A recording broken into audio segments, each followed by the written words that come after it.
Sensiz kalan günler mənə keçmişdən yadigar kimi. İçimdə qalır hər səhv, hər iz bir kabus kimi. Səni unutmaq istədikcə daha da batıram dərinə.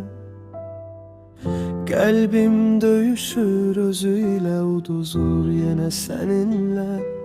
Sən necə rahat gedə bildin, mən yanarkən içimdə. Bir sevgi vardı məndə, sən boğdun onu heçlikdə. Sevən bir ürək yarıda qoymaq belə asandırmı?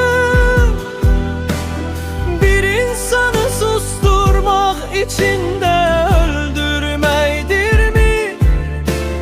Başa düşmürəm necə söndür belə bir alov. Birini sevən qəlbi bu qədər yaralamaq necə olur?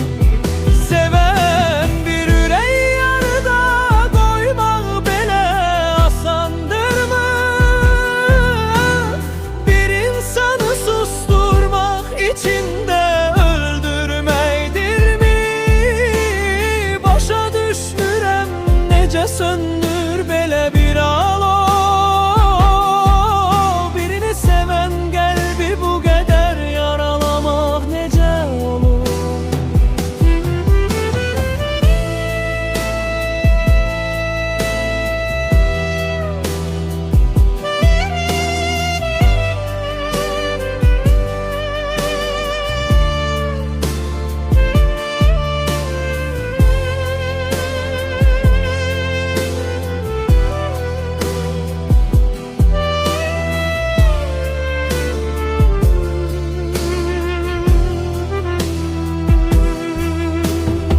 Hayatı dağılmış, özündən bezmiş birini. Yenə hər gecə sənsiz ölən birini. Yalnızlıq artıq adını daşıyır içimdə.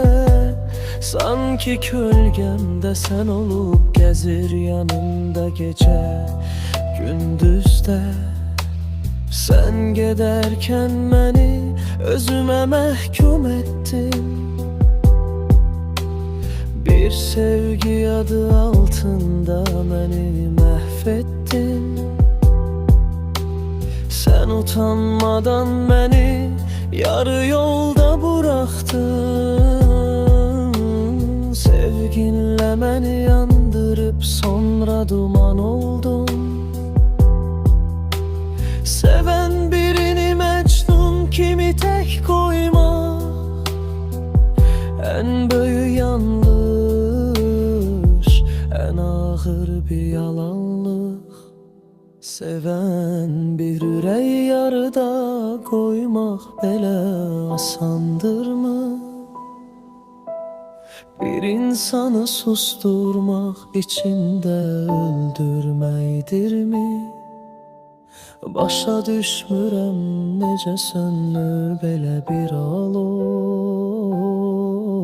Beni sevən qəlbi bu qədər yaralamaq necə olur?